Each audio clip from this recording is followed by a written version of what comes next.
Hi. Thank you, everyone. Good evening. Welcome to Virtual Strand.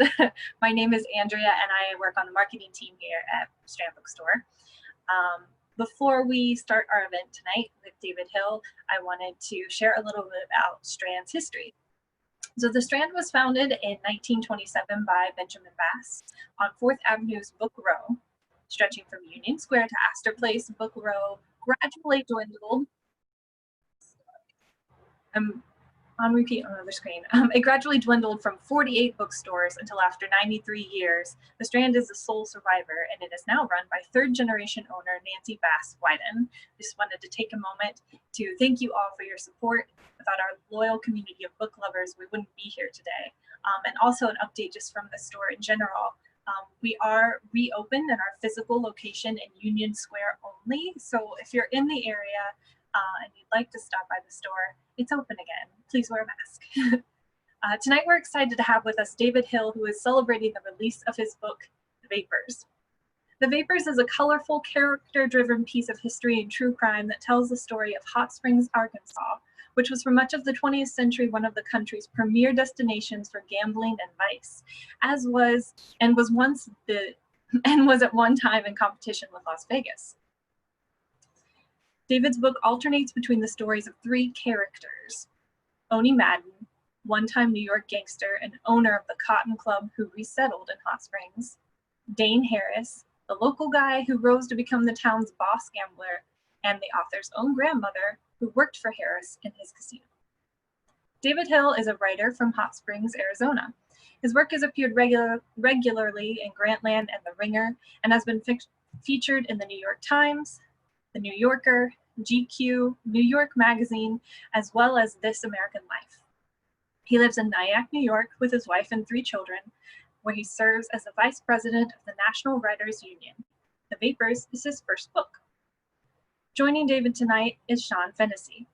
Sean is the head of content for The Ringer, overseeing strategy, development, and editorial voice across the company's platforms. He is the host of the Big Picture podcast, an interview show about filmmaking and the movie industry that has welcomed some of the most accomplished directors in the world. He is also frequently co-host of the Rewatchables podcast. As a journalist, his work routinely explores the intersection of Hollywood and Silicon Valley. He was formerly deputy editor of Grantland and has worked as editor and writer for GQ, Vibe, and Pitchfork. Without further ado, David Hill and Sean Fennessey.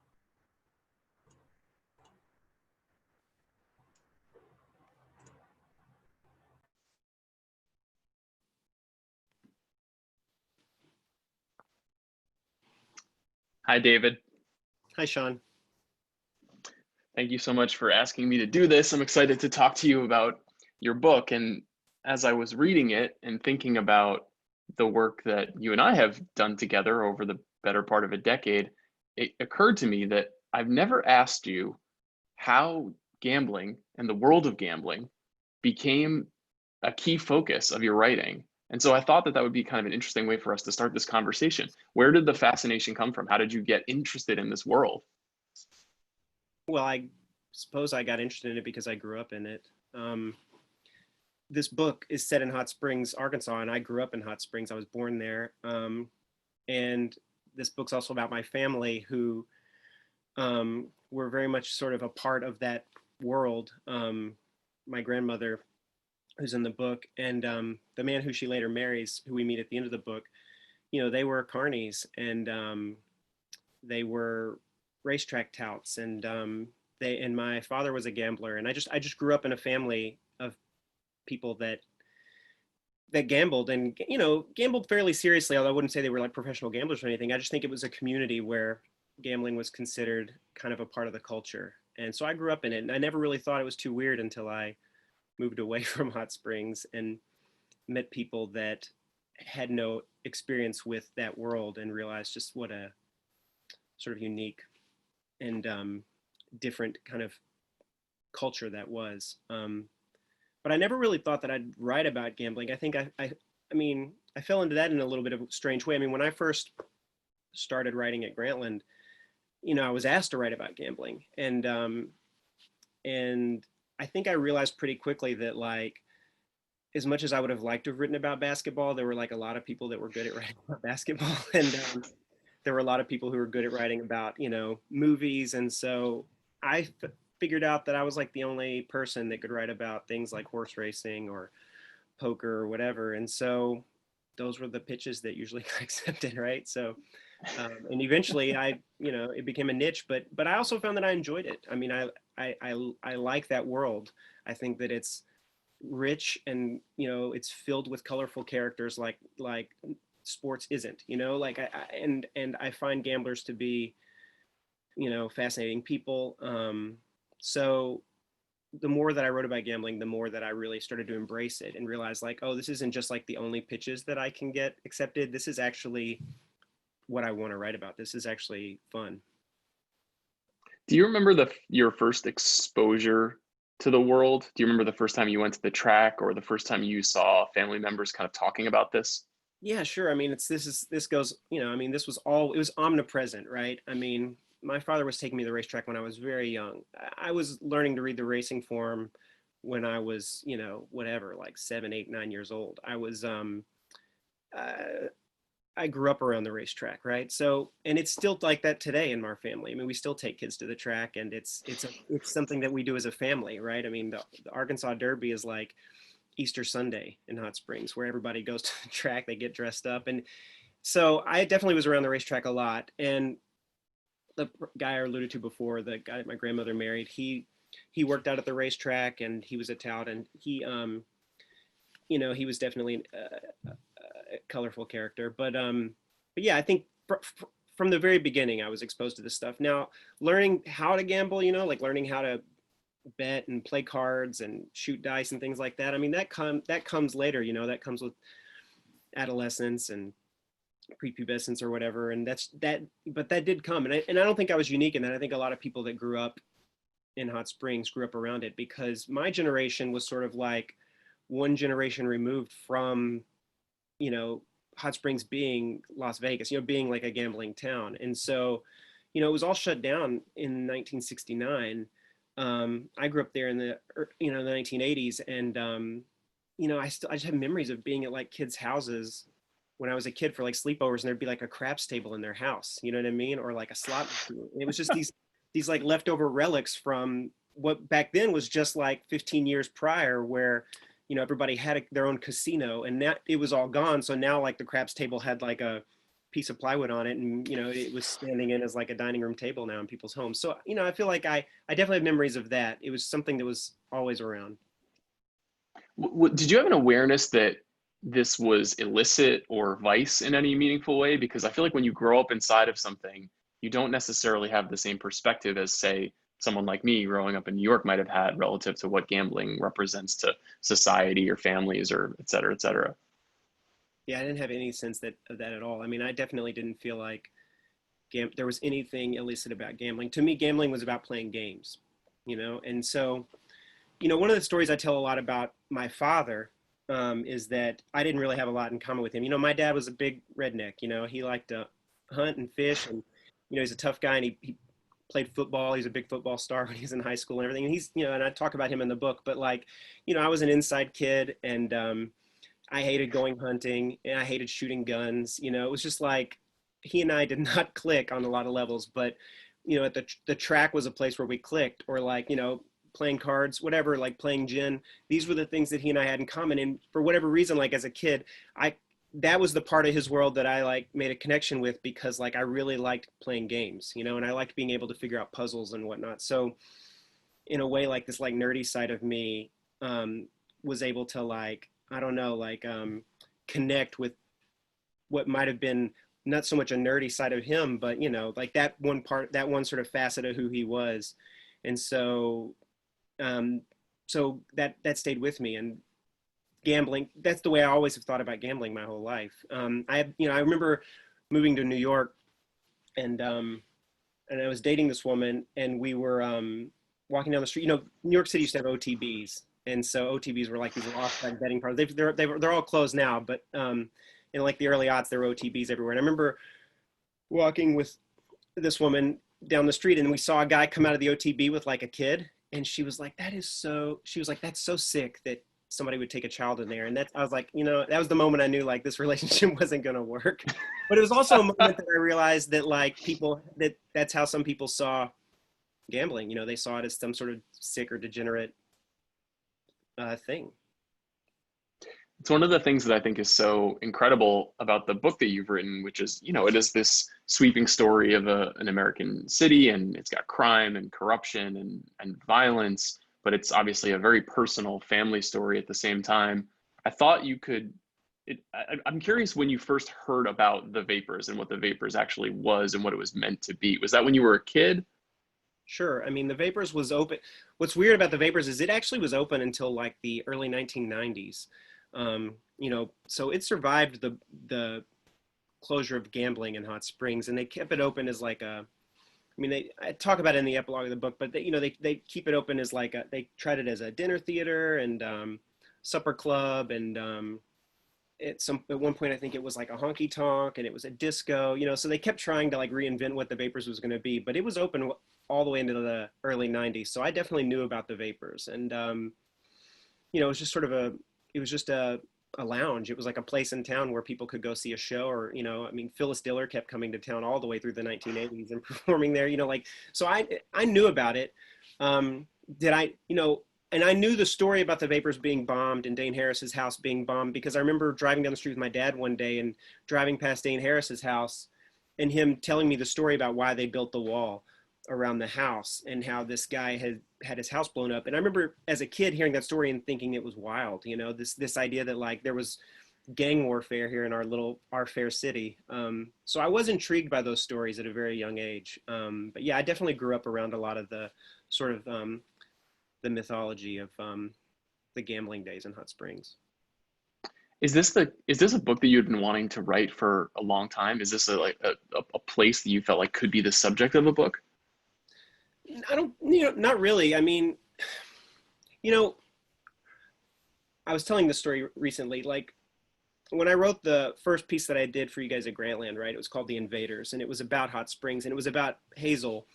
And it took place later, right? It took place in the early 80s, but it was, no less like kind of a wild story. It was about a murder and a fixed horse race. And I wrote that story, and I remember that like, the reaction to it was fairly positive, but it wasn't like, wow, this guy is such an amazing writer. It was, what is this weird ass place that you're from? And so I think that was when it sort of hit me that like a lot of this history and a lot of these stories that I grew up around, I kind of took for granted. And when I would start to tell people about Hot Springs, it would blow their wigs back. So, but I don't know that I necessarily thought there was a book there, right? I mean, I was actually, I think, pitching a different kind of book when, I told an editor, and who was like, well, what else do you have? And I started talking about Hot Springs, and the editor was like, oh, I would buy that book right now. So, I think that it was more like me accepting that this history that I had taken for granted my whole life was something that had some real appeal, and that people didn't know, right? I think that was the key. Like, I've always known it, but I think the realization that like people really don't know any of this, and no one's ever written it before. Like, the fact that this book hasn't been written before now, I think that was when I realized like, this is the book that I should write. I was thinking about this as I was reading it too. It feels like there's more information and more media and more sort of hidden stories than there ever have been. But while I was reading the book, it struck me that I didn't know the first thing about Hot Springs, and I didn't even really know very much about Arkansas at all. I feel like it's very much one of those states that people just don't think about unless they're talking about Bill Clinton, perhaps. Right. Can you tell me just like what it was like growing up there, and what the identity of an Arkansas native is, and just explain kind of the Arkansas experience a little bit? Well, I think part of the Arkansas experience is dealing with exactly what you're describing, which is that that Arkansas, I think when I was growing up there, we felt looked over, right? And so it's hard to grow up in Arkansas and not have a bit of a chip on your shoulder about being from Arkansas. And in a way, I think that's led to things like Bill Clinton getting elected president, right? And led to things like Walmart becoming like the biggest corporation in the world or whatever. I think the reason that Arkansas sometimes, when it does land a punches above its weight class, is because people that are from Arkansas feel almost like, put upon by the fact that they're not, that we get passed over or glanced over. And even in the book, I mean, I think that my book, in a lot of ways, the characters in my book embody that sort of ambition, right? I mean, these are people that are not cynical, but they're dreamers, right? And I think all three of these characters all think that they should have better than what they have, right? That they shouldn't accept whatever they have as being all they can get. And so they're sort of striving for something that in the end they can't have, right? But I do think that there's something about that motive, and there's something about that that type of person that's really about that. It's about them being in Arkansas, because I think Arkansas has always had that kind of ambition too, right? That Arkansas wants to be taken more seriously by America, and to be looked at differently than I think that it is.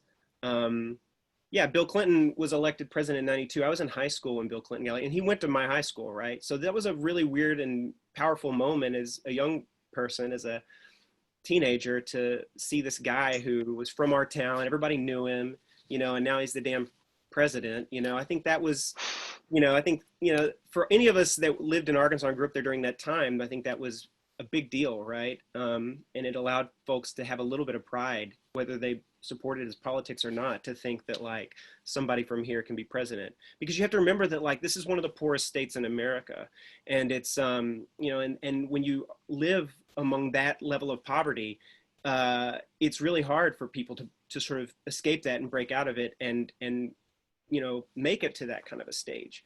And I think we all felt a lot of us felt kind of suffocated by that, but to see people get out of it and to be taken seriously like that was inspiring for a lot of folks, I think. So Arkansas is it continues to be a very poor state, and even rich people in Arkansas, it's like I had to leave Arkansas to understand that like even the rich people in Arkansas are not that. I mean, the Walton family aside, right? The Walton family are like obscenely sickeningly rich, but even like the rich people from like where I grew up are like not even close to rich compared to rich people in California or New York. It's like a whole nother level. So yeah, I think that's part of why Arkansas continues to be a state that doesn't get its fair shake, is because there's just not a lot of money there.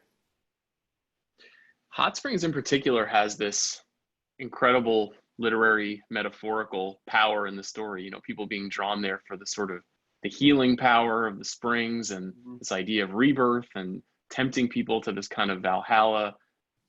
What is the town like now? What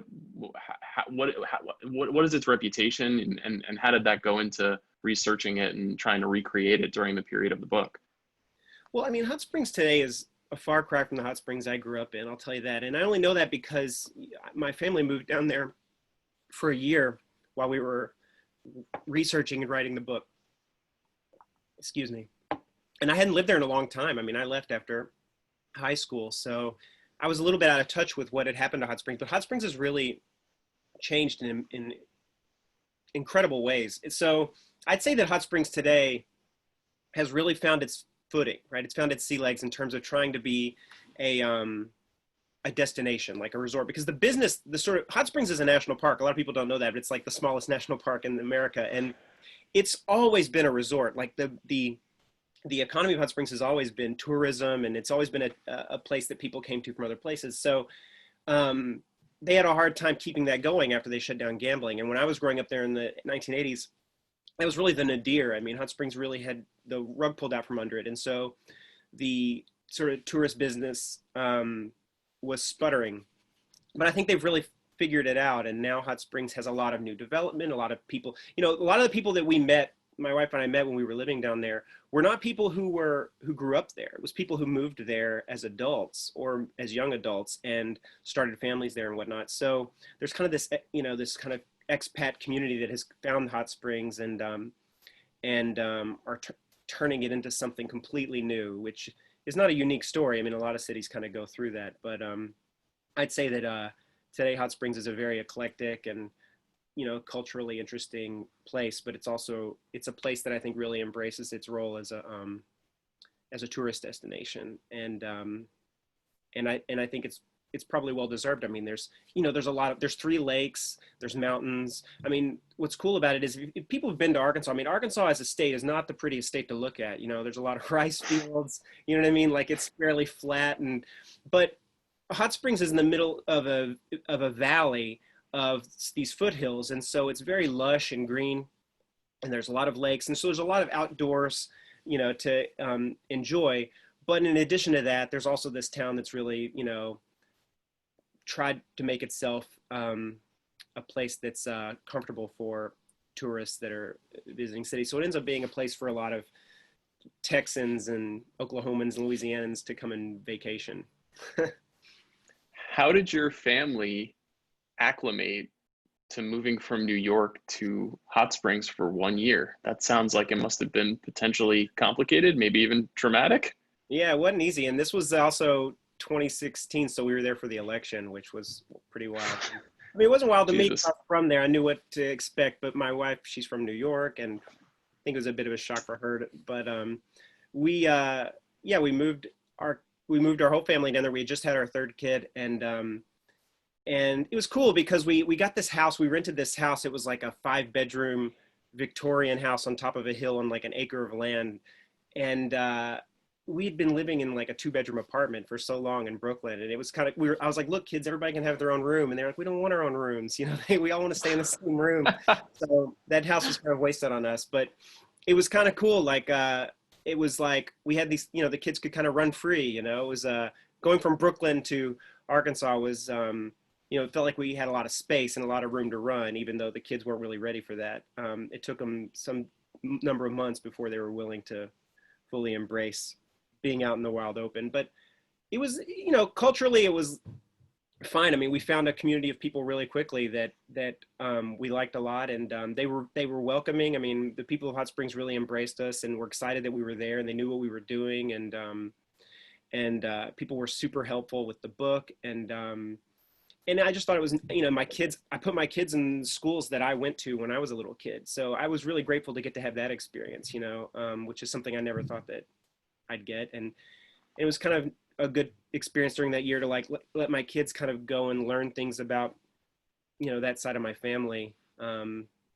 which was important to me because I'm a Southerner and I grew up in Arkansas, and I feel like the longer I live in New York, like that part of my identity, like slowly, it gets away from me, and it's definitely not a part of my children, you know what I mean? And that's a strange thing for me to accept sometimes, is that I'm raising New Yorkers, and that's weird, but it was good for me to have at least to give them a little bit of a taste about from whence I'm from, because I think there's a little bit of that inside of them too, whether they know it or not. That's amazing. You mentioned that the book is really told through 3 different perspectives from 3 different characters. I thought for people who are interested in it, it might just be useful to hear a little bit about who those 3 people are and why you chose them to be the focus of this book. Yeah, I mean, figuring out how to tell a story took me a long time, and if you read it, you'll see that like I had to be a little bit clever with it, right? So the 3 people's lives that I follow through the book are my grandmother, Hazel Hill, who comes to Hot Springs as a teenager with her father, who was a horse trainer who followed the horse racing circuit.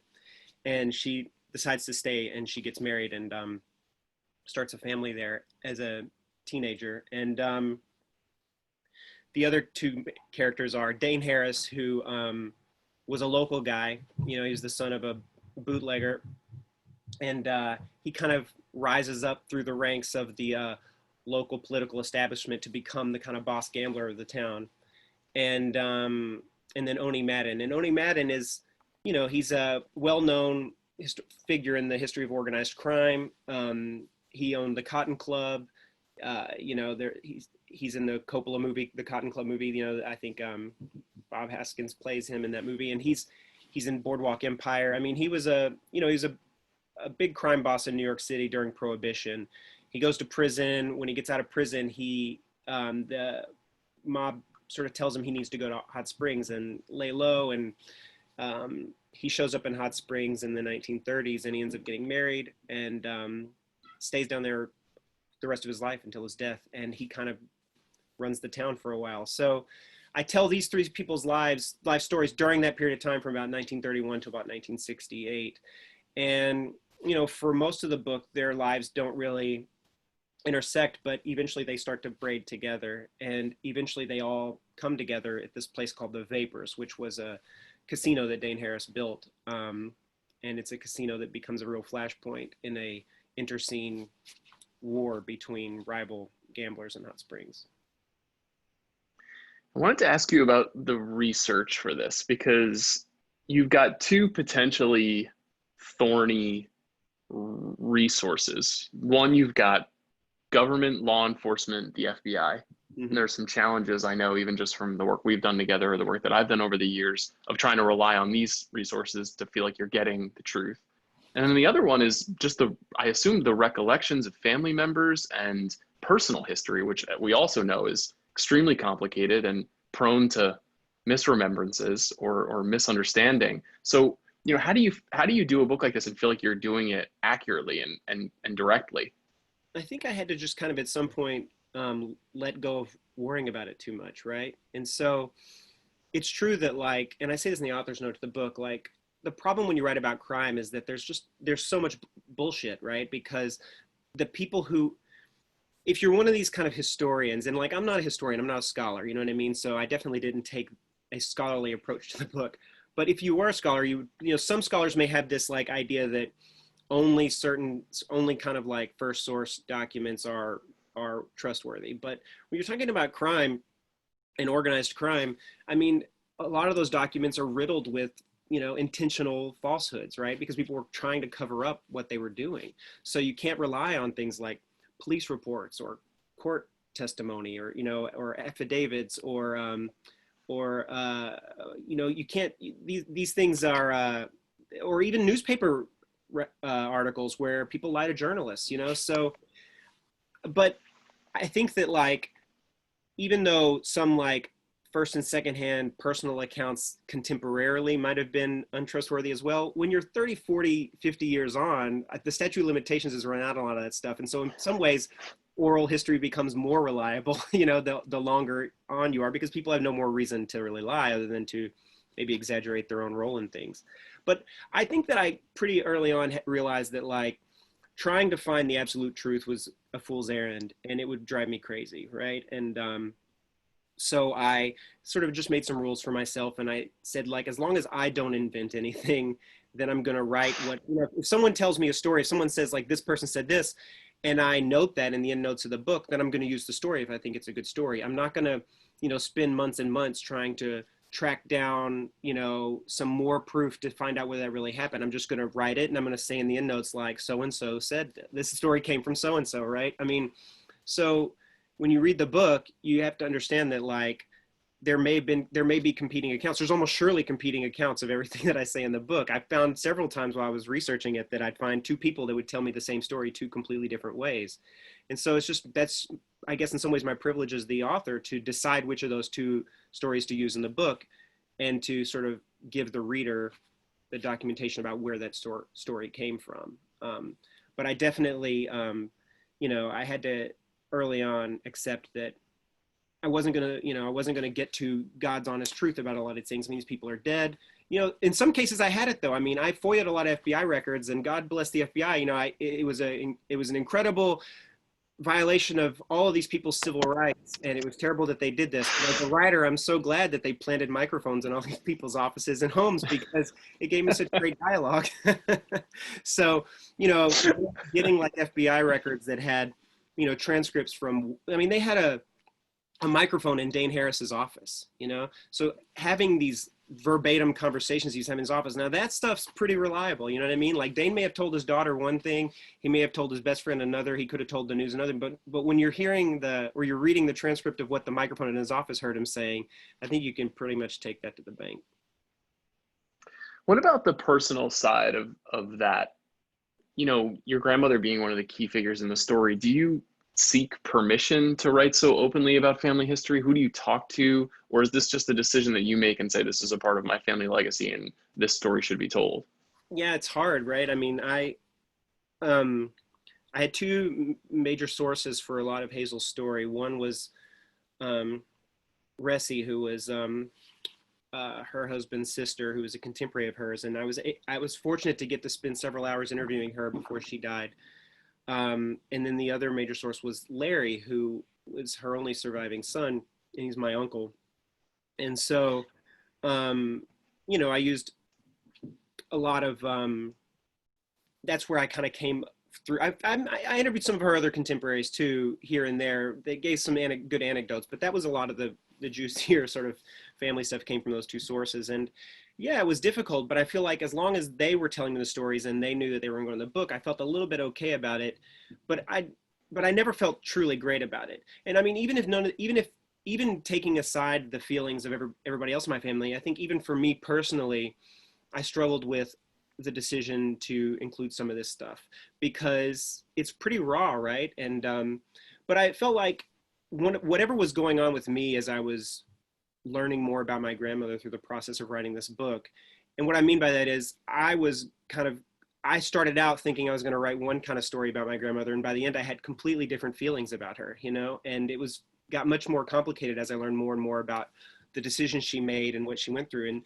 And so I felt like what I was going through while I was researching and writing this book should be part of the book, right? Because the reader should sort of experience this as well. I shouldn't hide anything. It's not my job to like polish Hazel's life or make Hazel's life look, you know, rosier than it was. It's not my job to sensationalize it, right? It's my job to sort of tell the story of her life as I'm learning it, as I'm writing this book. And so that's what I tried to do. And, you know, so if you're picking up on the fact that some of this stuff might have been difficult for, you know, our family to have this kind of out there for the whole world to read, it is, right? But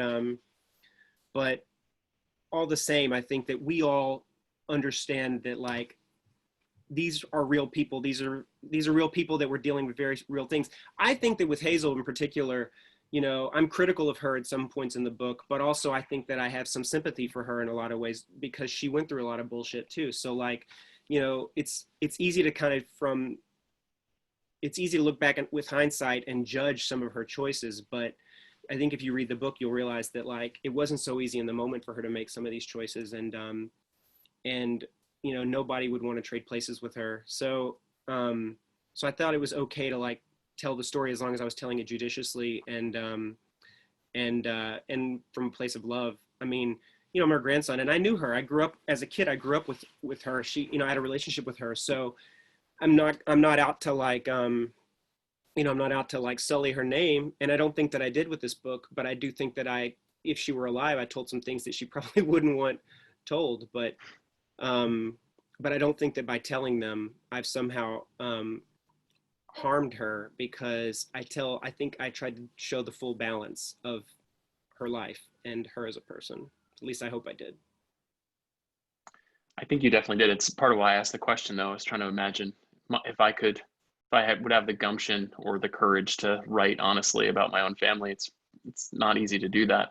I wanted to pitch a kind of, I don't know, an alternate history your way and see what you think. Because, you know, part of the premise of the book is the Vapors and Hot Springs could have been Las Vegas. It could have been this mecca of gambling and commerce, and that didn't work out for a variety of reasons that you write about in the book.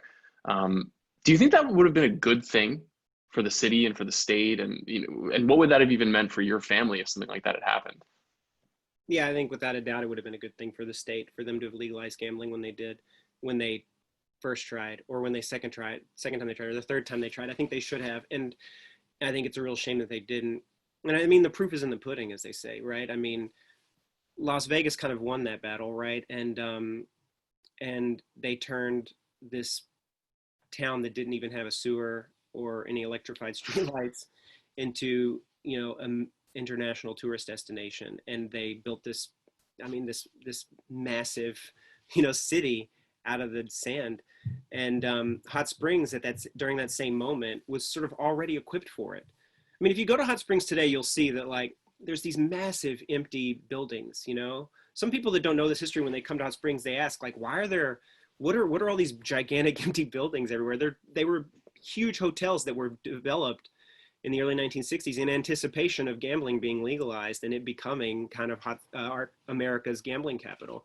And so there's these gigantic hotels everywhere that were open for like a year before they had to figure out what else to do with them. So Hot Springs was ready for it. And I said this in another interview today, but like, I imagine if we looked at these two cities today, side by side, it'd be very hard to imagine Hot Springs, this little town in the middle of Arkansas, not even on the highway, being Las Vegas, being this like massive, million person plus, metropolis with billions of dollars of development. It'd be really difficult to imagine that being there.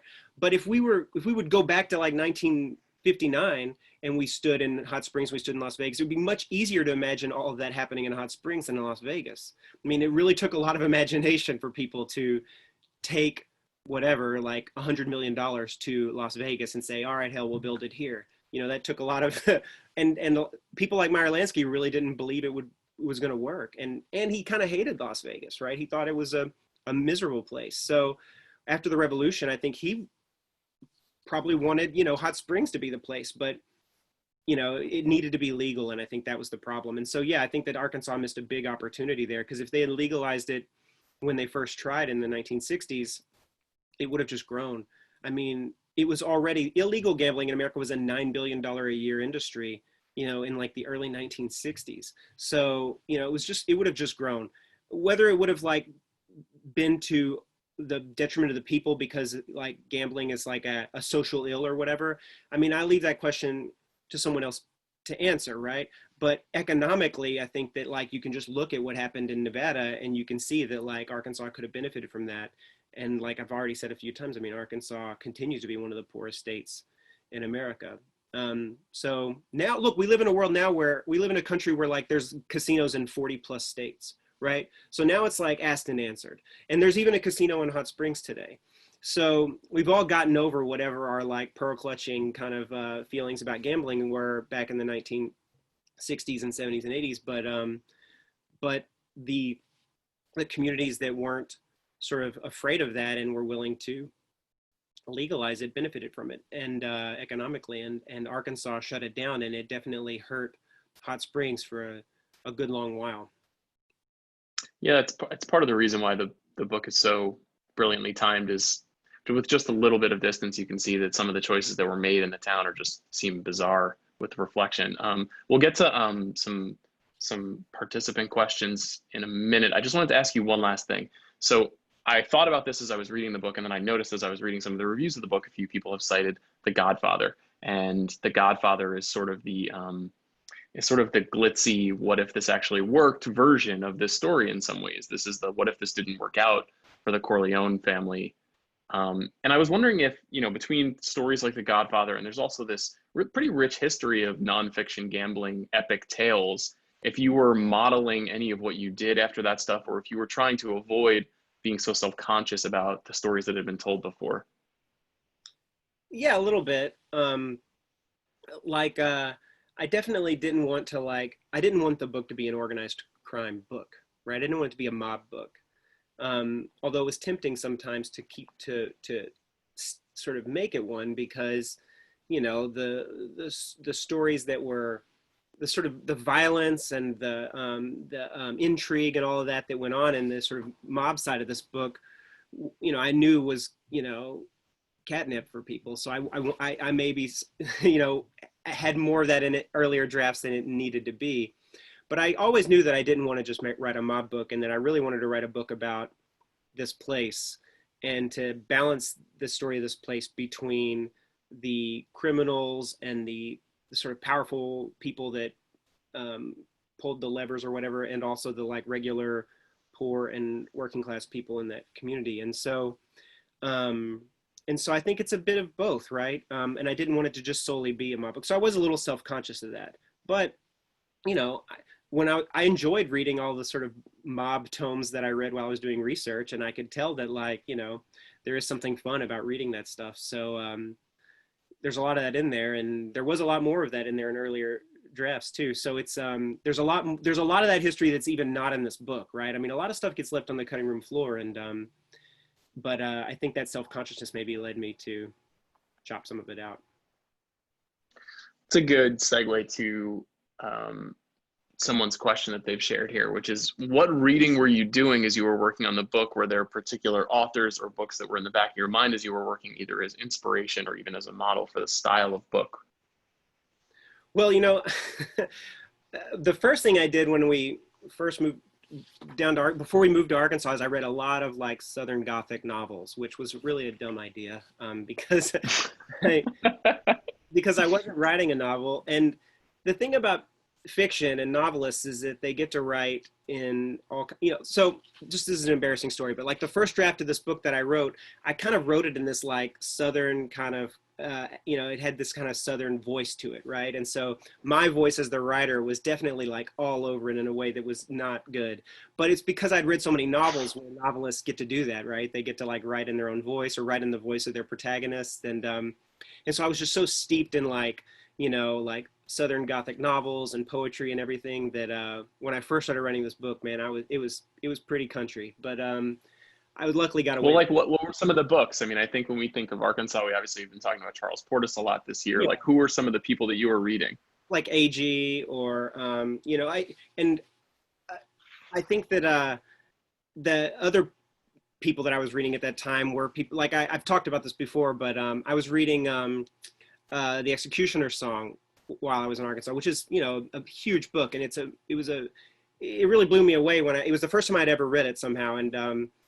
And I loved it so much that I thought, well, this is kind of how I want to tell the story, right? Like I want to tell the story in a way that feels more novelistic, right? And but not novelistic in the way that sort of novels feel, but just sort of like where I'm not in it, and yet there still feels like there's this omniscient narrator, right? And that we are reading the history through scenes and through kind of vivid moments, and not just reading a bunch of names and dates and sort of a historical record or whatever. So reading that stuff, I think maybe helped me, like that was maybe influenced me in a better way than some of the Gothic novels that I read that were pushing me in bad directions.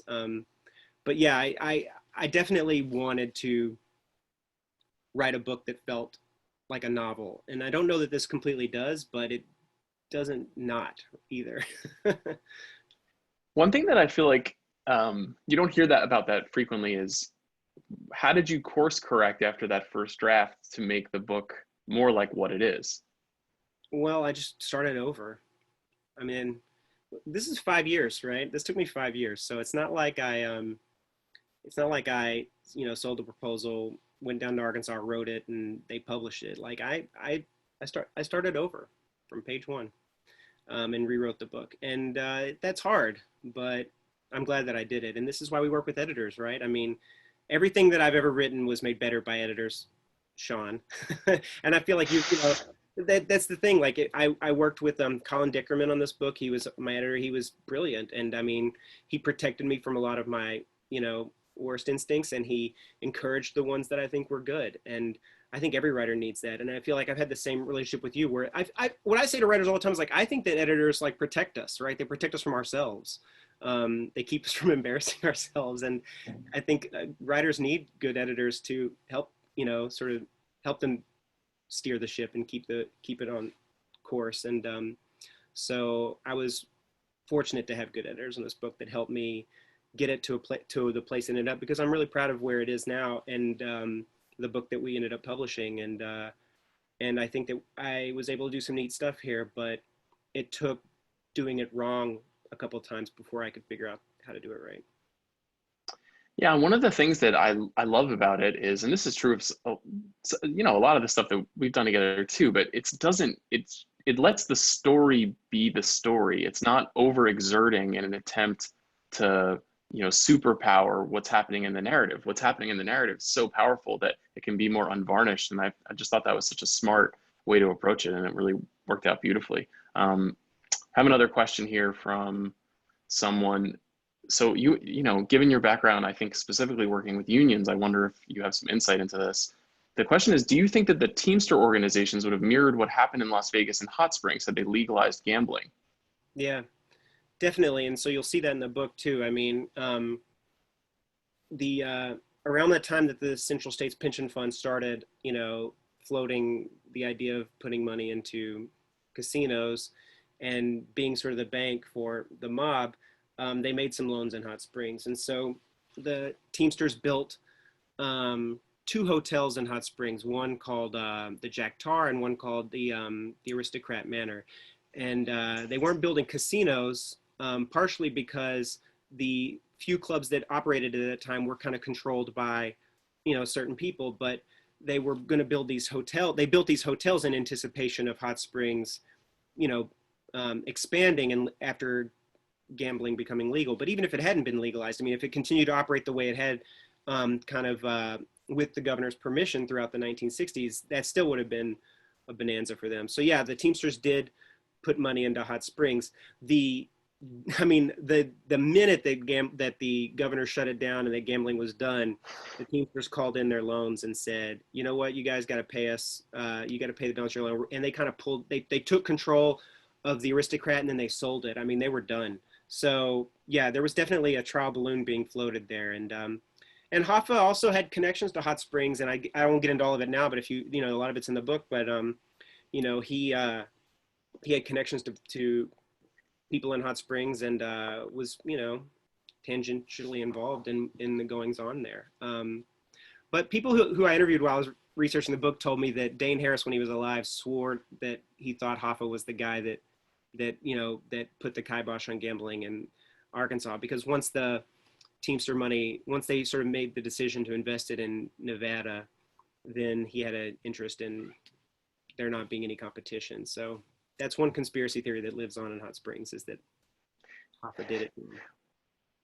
Yeah, I'm sure one of many people in many cities who said Hoffa did this to me, and are holding on to that conspiracy over time. This is a good question, and maybe one I should have asked when we were talking about this. What did you get from actually living in Hot Springs while writing that might have been missing had you stayed in New York? I mean, originally it wasn't the plan to go to Hot Springs, and I'm so glad that we did. I really naively thought that I could write this book from New York and just fly down to Arkansas every couple of months and maybe pay some research assistants or whatever, interviewing people on the phone. But I'd still be writing the book if I tried to do it that way. So being there just allowed me to do such a higher volume of work and research in a shorter period of time. But I'd also say that kind of like on a very spiritual level, there was so much inspiration from living there. I mean, every day I would get up and I would walk down Park Avenue and I would walk right past the Vapors, on my way to like a coffee shop to write. I mean, I was walking around downtown every day and I was sort of walking in the shadows of all these people that I was writing about. And I think that was, that served as like inspiration and motivation in a way to actually be there that year and to be writing while I was there in Hot Springs. And every time I would sort of learn something new, it's like I could kind of track it down in real time because I was there. So it made such a major difference in the process by going there. And I'm so glad that we did. It wasn't originally the plan, but my wife got pregnant, and that's when we started thinking about, hey, we may need to move out of this apartment. We're getting a little too big, and she was going to take a leave, like a maternity leave. So I thought, let's just take a real long leave and go to Arkansas. And for some reason she agreed. So I'm grateful that she did, because I think that it really made the book a lot better. I have another and more specific question about the act of writing about your grandmother, which is the family stories that appear in the book. Were they mostly things that you had heard growing up, or were there stories that surprised you or were totally new to you as you were doing your research? Well, they were both. I mean, there's stories in the book that I definitely grew up hearing, but there's a lot that I learned, that I wouldn't have learned growing up, because that stuff would have been hidden from me for sure. And I'm really grateful that my uncle was as unvarnished and honest with me as he was about a lot of that stuff too. And he didn't try to sugarcoat it. And I think he told me early on in this process, like during our first interview, I think he told me like, look, I'm going to tell you right now that like, not everything's going to be pretty. And I don't agree with a lot of what, she did. I think he may have thought that I was setting out to write a book that sort of celebrated her. And in some ways I maybe was, but, he kind of kept it real with me. And then as I met other people and interviewed them about her, I'd have to prepare them with the similar speech and to say, look, I'm writing a book about her. I know what, people would say, oh, your grandmother, bless her heart, she was she was such a wonderful lady and she was so great. And blah, they start telling me all these wonderful stories. And I'd say, listen, you don't have to sugarcoat it. Like, I know, you know, you can tell me you can tell me the whole story, right? And people are like, are you sure? So, so yeah, some of it was stuff I grew up around, some of it wasn't. And like, it's not all just about her. Like, there's a lot about my dad in there, and stories that were told me by my dad's friends, and stories that my dad told me growing up that are in there as well. So, you know, I definitely learned a lot. I learned a lot that I never would have known if I hadn't set out to write this book. And I will say, one thing I heard a lot from people that I interviewed during this process, the children of like the people that are in this book, was they'd say, oh, I really wish I asked my parents more questions when they were alive. And I could really sense from like a lot of these folks this sense of like disappointment and loss that like once their parents had died, all of this history and all these stories died with them, and they never asked them about it when they had the opportunity. So, you know, I really took that to heart. And I think it's a lesson we all should learn, is that we should learn, you know, we should talk to our family members about our family history, because there's a lot of stories out there that maybe we don't even know are there. And we got to get them out of folks while they're still here, you know? Yeah, it's a great call. I need to work up the courage to ask my dad some of the things I'm afraid to ask him, I think. One last thing I wanted to ask you about.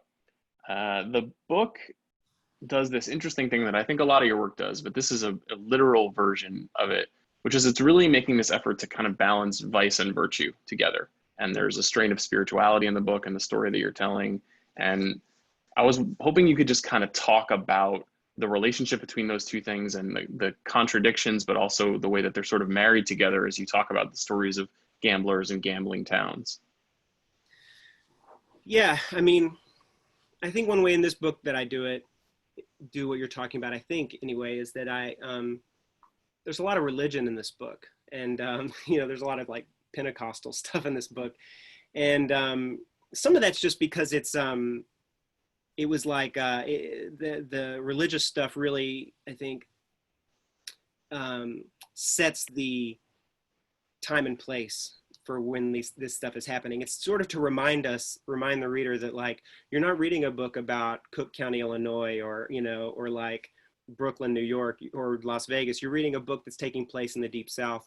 And so a lot of these scenes that take place in like the Pentecostal church or whatever, like, are there to remind folks that like, this is the culture, like this is the world that this story is taking place in. But I also think that like this theme of like redemption and baptism and like the sort of healing power of water throughout the book is about like, I don't want to say that I'm not like fully stepping to the idea of gambling as being, you know, a vice that people have to like, you know, repent for, or a sin that they're repenting for. But what I am sort of exploring is this idea that like people like my grandma, I mean, look, my grandmother was like attracted to hot springs because she was attracted to sort of the excitement and the energy of it all. And I don't judge her for that or fault her for that. I mean, I moved from Hot Springs to New York City. You know what I mean? Like she was drawn there because she thought that like there was energy and excitement. And as a young woman, literally as like a teenage girl, like that was where she wanted to be. She wanted to be in the middle of it all. And she wanted to, you know, experience things that she'd never experienced before. And a lot of the characters in the book are like that, right? Like they're drawn to Hot Springs and they love Hot Springs because it offers them something that the rest of growing up in the Deep South, they could never really experience or have. And what comes along with that is a little bit of like fast living and hard living, and, you know, sometimes like, you know, bad choices that then people have to live with and wrestle with the rest of their life. And that's, I think I'm sort of thinking when I'm talking about virtue, I guess, or I'm writing about that sort of balance between virtue and vice, it's really about how do people wash away those bad choices, because we have to continue to live, and we can't, you know, just because you made one bad choice doesn't make you a bad person the rest of your life, right? Like, so that's where I like this idea, this sort of Pentecostal idea of like baptism and redemption, and water plays that role in this book. And the whole town, I mean, the whole city is only reason people even ever came to Hot Springs was because they thought the water there could cure whatever they were sick with. I mean, we later realized that it didn't have any real medicinal qualities, right? It didn't cure diseases. And, you know, maybe baptism doesn't actually wash away your sins, but there's something about that act that for at least a long time was comforting to people and made them feel like they were doing something to kind of get right. And I just think that's a very human kind of, that's a real, like a human dilemma that we all deal with on to varying degrees. And so I don't think that it's people that are gambling are sinners and they need to get right with God. But I do think that people make bad choices in their life and then they later regret them and have to figure out, how do I balance out that bad choice? Is it by making a good choice? Is it about going back to the people that I harmed and making amends with them? Is it about trying to look forward and living my life better in the future? And that's not always an easy question to answer. And for everybody, that answer may be different. Dave, I think that's our time. Is there anything else you want to say about the vapors other than that people should go out and buy it? No, go out and buy the vapors. I really, and also if you ever get an opportunity to go visit Hot Springs, I think that if you're passing through Arkansas, take that little detour off the interstate and go check it out. It's a hell of a town. Thanks for having me chat with you about this. I appreciate it. I'm honored that you were willing to do it, Sean. Thanks. Yeah, thank you guys both for taking the time to be here tonight. For everyone watching, there is a link for you to buy the vapors, either in the chat or in the post on Facebook. Please do. You'll enjoy it. And happy publishing day to you, David. Absolutely. All right. Have a good night, everyone. Bye, everybody. Thank you.